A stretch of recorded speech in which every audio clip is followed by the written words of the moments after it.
In our headlines on this Tuesday, August 11th, here in South Korea, President Jae-myung is stepping up his push to move Korea's center of government south, vying to open a presidential office in Sejong before his term ends as part of a broader drive to break the country's long-standing Seoul-centric structure.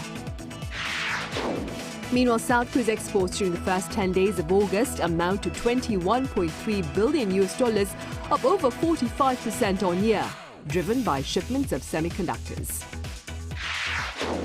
A powerful earthquake measuring 7.4 on the Richter scale hits western Colombia this past Monday, killing more than 100 people, injuring hundreds of others, and causing extensive damage across the region. President Jae-myung is putting a deadline on his drive to open a presidential office in the city of Sejong. Remarks to this end were shared on this Tuesday as he reaffirmed the importance of promoting balanced regional development. Our Blue House correspondent Song Yoo-jin reports. Tuesday's cabinet meeting was the fourth under the Lee Jae-myung administration to be held in the city of Sejong. But President Lee wants cabinet meetings there to become the norm rather than the exception. 우리 정부 임기 내에 세종 집무실 시대를 열고 마지막 국무회의도 세종 집무실에서 개최한다는 자세로 총력을 다해야 되겠습니다. Sejong is often called Korea's administrative capital, with dozens of government ministries and public agencies moving there since 2012.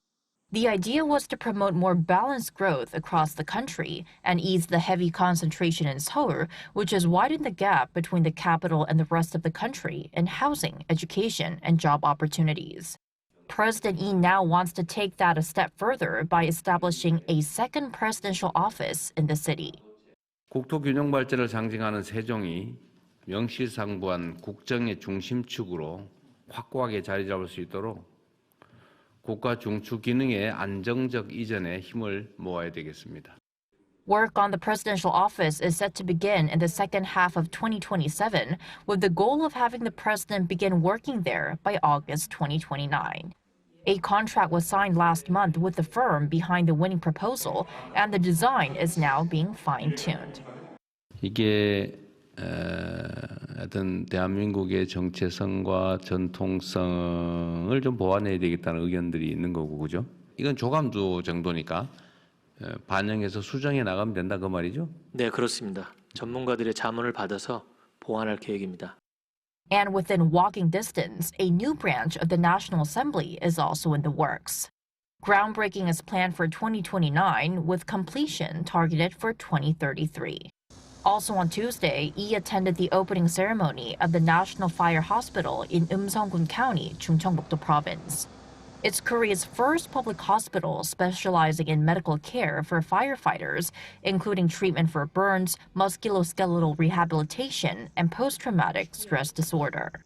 In his congratulatory remarks, the president pledged that just as firefighters protect people in times of crisis, the government will make sure they too are protected and properly cared for. Song Yoo-jin, Arirang News. South Korea's exports during the first 10 days of August hit over $21 billion, up over 45% on year, driven by shipments of semiconductors. Our business correspondent Park Chun-han has the latest numbers. Korea's outbound shipments have reached an unprecedented level for early August. According to data released by the Korea Customs Service on Tuesday, exports from August 1st to the 10th stood at $21.3 billion. That is a 45.3% jump compared to the same period last year. It also shatters the previous record of $15.6 billion set in August 2022. The driving force behind this export boom is semiconductors. Chip exports skyrocketed by 155.4% on year, hitting a record $9.95 billion for the August 1st to 10th period. To put that into perspective, semiconductors now make up nearly half of the country's total exports, accounting for 46.8%. Looking at major trade partners, shipments to China surged by 134.8%, while exports to Vietnam saw double-digit growth of 45.4%. Exports to the U.S., however, experienced a slight dip of 0.2%. China, Vietnam, and the U.S. together accounted for 52.5% of Korea's total exports in August. The country's imports increased by 23.1% to $19.5 billion, fueled in large part by stronger imports of semiconductors and semiconductor manufacturing equipment. Because exports outpaced imports, Korea posted a trade surplus of $1.8 billion for the first 10 days of August. This suggests that the country's trade surplus remains solid and is on track to extend its 18-month streak to 19 consecutive months. 박주단, Arirang News. And South Korea's semiconductor ambitions are powering up beyond Samsung Electronics and SK Hynix as a growing network of smaller suppliers races to meet surging demand from EVs, renewable energy and AI data centers. Our An Sung-jin files this report from the city of Busan. Korea is a powerhouse for semiconductors, and when people think of the industry, names like Samsung Electronics and SK Hynix usually come to mind. Yet behind the country's global competitiveness is a vast network of smaller equipments, components, and materials companies that strengthen domestic chip supply chains. This company, with around 80 employees, specializes in power semiconductors, but it doesn't make the final product just yet. It produces copper clips for power semiconductors that facilitates the efficient flow of both electricity and heat while improving electrical and thermal performance.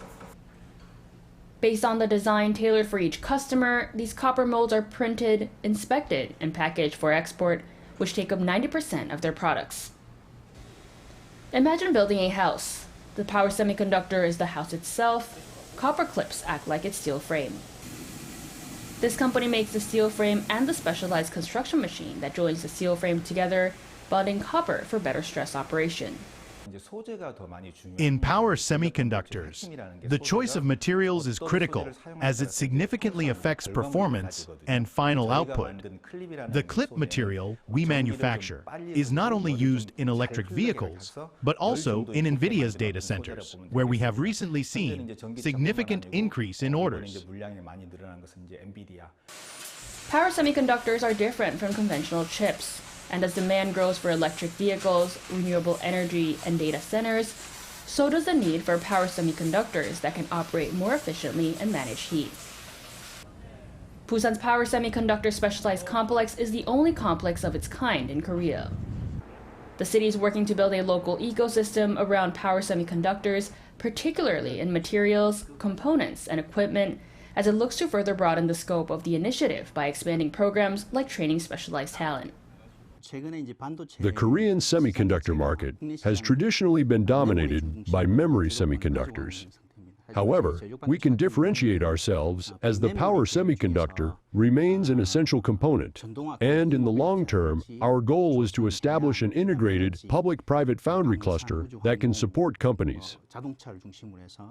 And that's why the country continues to strengthen its policy support for the power semiconductor supply chain with initiatives to further enhance competitiveness. The push comes as the global power semiconductor industry enters another period of strong demand. But Korea's competitiveness will depend on more than its biggest chip makers, as the smaller companies supplying the materials, components, and equipment behind them will play an even bigger part.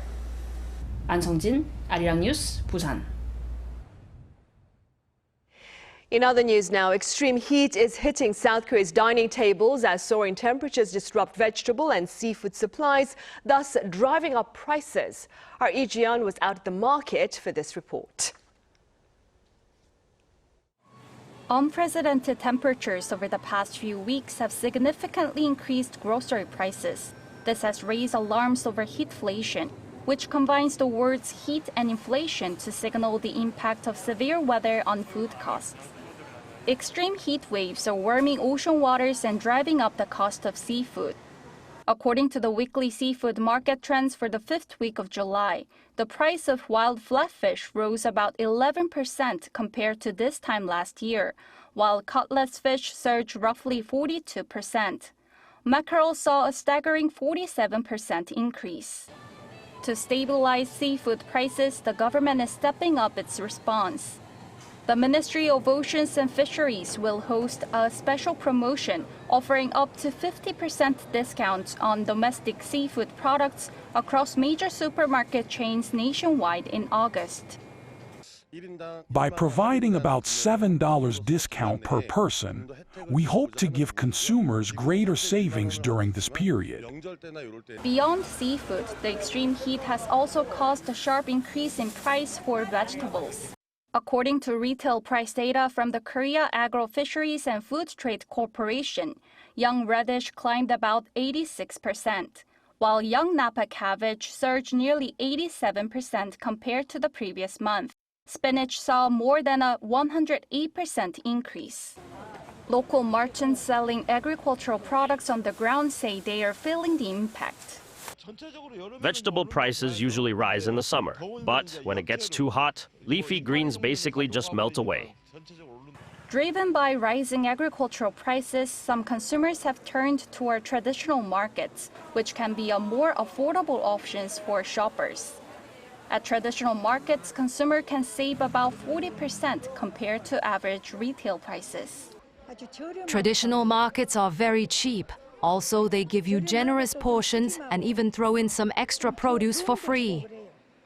Although the extreme heat has settled down since the beginning of this week, summer typhoons remain a concern and climate anxiety persists among the public.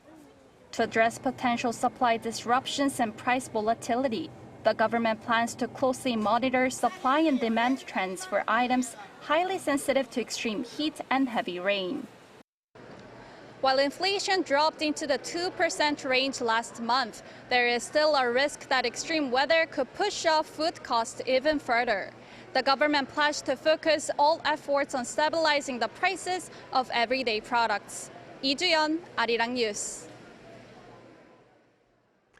And in our newscast yesterday, we told you about air-conditioned shopping malls emerging as popular shelters against the sweltering summer. Well, today we expand that option to include underground caves and indoor ice rinks. Our Kim Sejong has a look. Cheongo Golden Bed Cave in Donghae is the only natural cave in South Korea, located right in the heart of a downtown area. Visitors strap on safety helmets, buzzing with excitement to explore the hidden wonders. Inside, the temperature holds steady at around 16 degrees Celsius all year around. On the hottest days, an average of 1,400 people step inside just to cool off. It's so hot these days, but in here, I actually need a jacket. Otherwise, I get chilly. An indoor ice rink offers an even colder escape. Skaters bundle up in puffer jackets, some even wearing gloves, as they glide across the ice. It's so hot everywhere else, but here it's cool and fun. A great way to beat the heat and humidity. With heat waves growing longer every year, chasing the cold may soon be less of a novelty and more of a summer necessity. Kim Seo-young, Arirang News.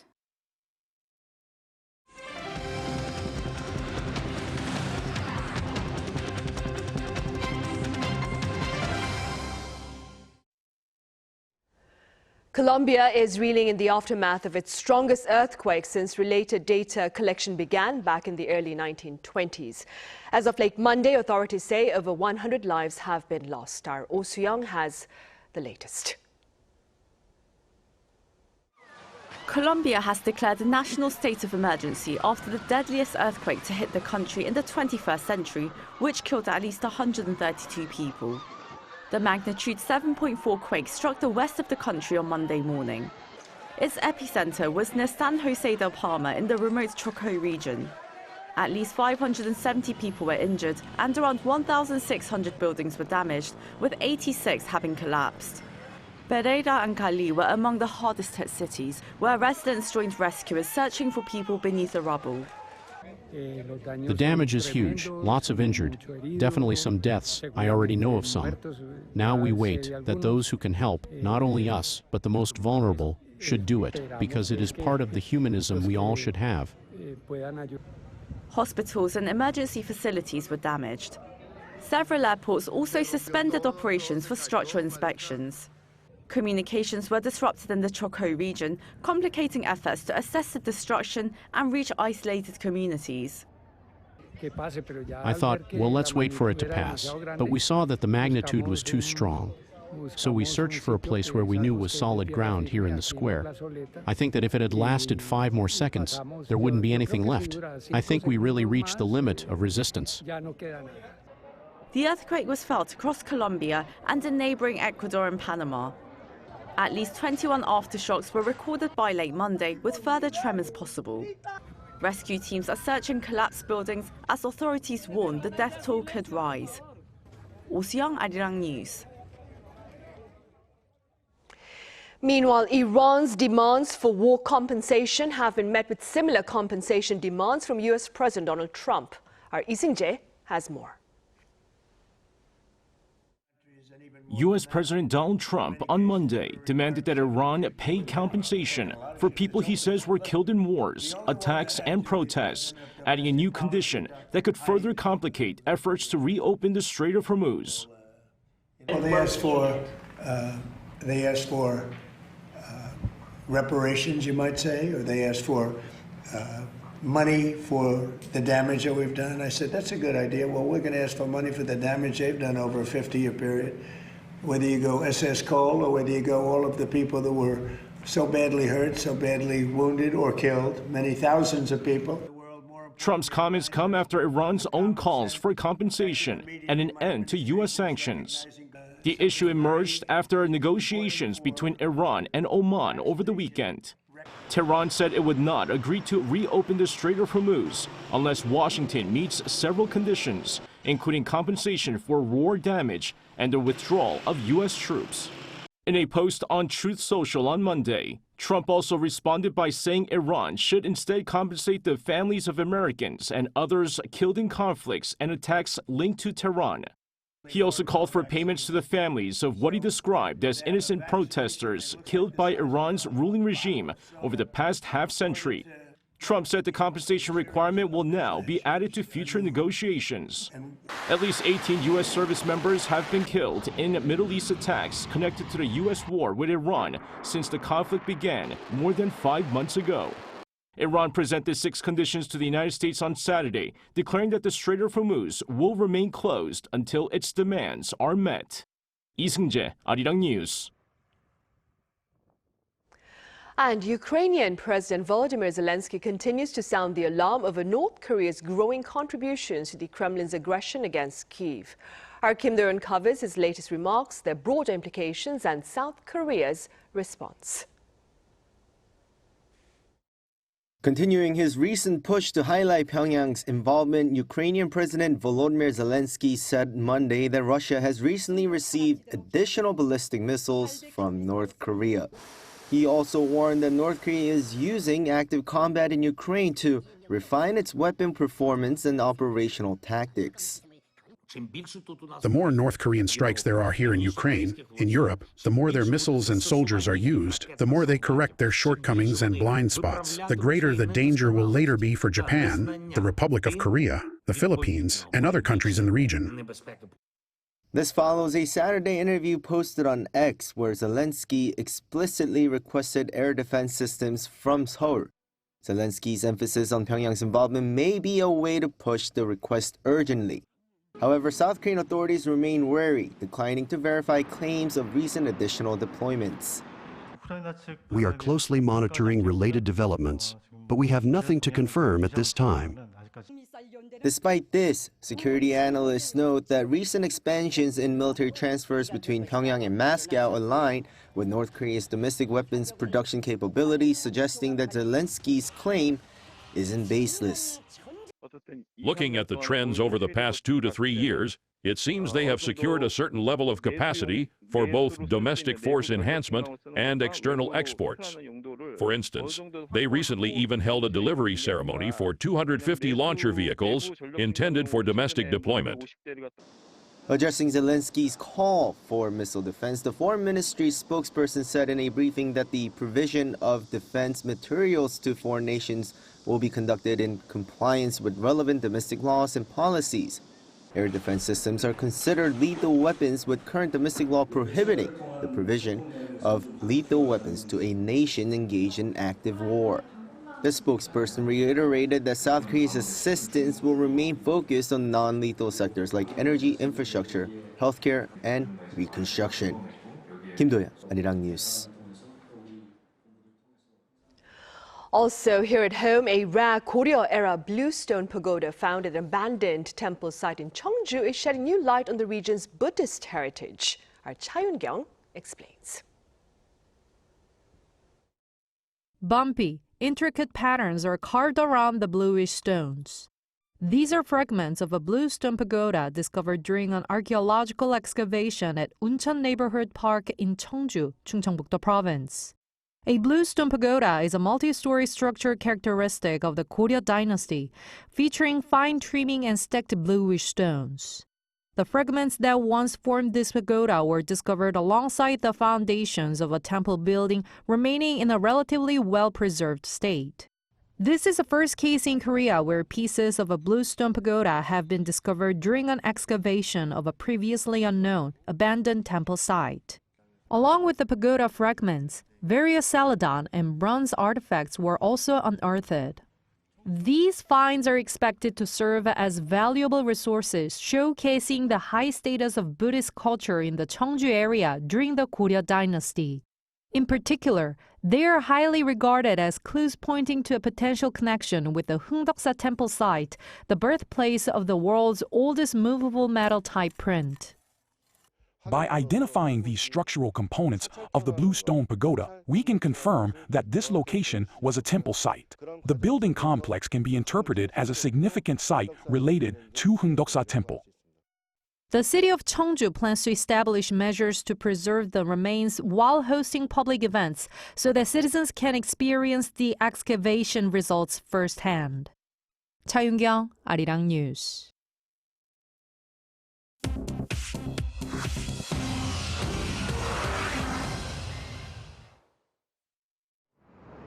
This is the world now.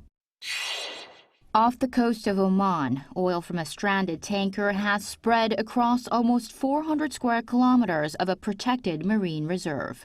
The Omani government said on Monday that the tanker Caroline Bazengi ran into trouble in early June and has been stuck near the Halaniyat Islands ever since. It was carrying close to 1 million barrels of Russian crude bound for Asia. Security sources say there were signs that an explosion had damaged the ship. The oil slick now sits within about 7 kilometers of the coast. The Caroline Bazengi is part of Russia's shadow fleet of aging tankers and is under European sanctions. In Europe, this summer's heat and drought could wipe out most of the growth the European Union expected this year, according to a report published Saturday by the Dutch bank Triodos. The bank puts the damage at about 1% of the bloc's output, which is worth roughly $208 billion. Most of the figure is due to workers getting less done in the heat. France looks like being the worst hit, as repeated heat waves could push its economy into a contraction this year. The European Commission had forecast EU growth of 1.1%. In the United States, jury selection has begun in the murder trial over the killing of rap legend Tupac Shakur 30 years after he was shot in Las Vegas. Prosecutors say 63-year-old Dwayne Davis organized the drive-by shooting. He has pleaded not guilty. Under Nevada law, he can be convicted even if he did not fire the gun. Tupac was 25 years old at the height of his rap career and known for his inspirational lyrics. The case went cold for nearly 3 decades until Davis began talking publicly about being involved in the crime. Chu Ji-hyun, Arirang News.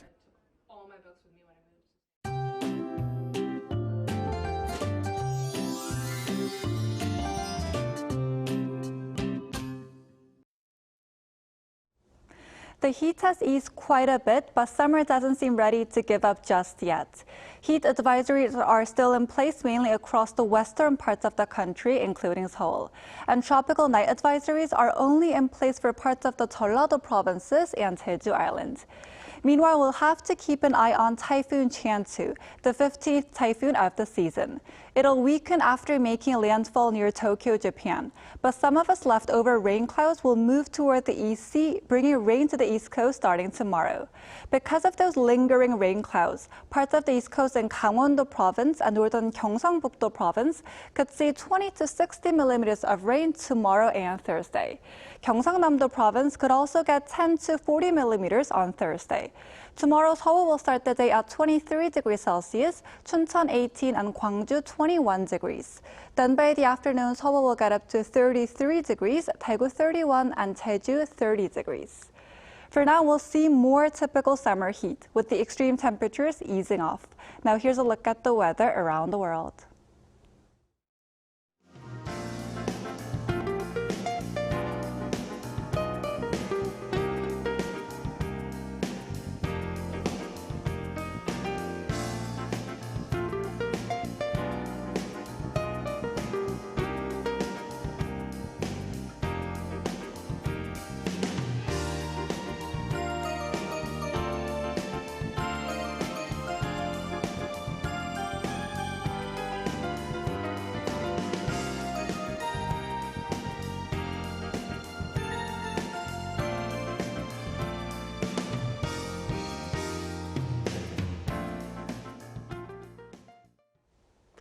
Those are the headlines at the SAR here in South Korea. Coming up right after this break is our daily panel session.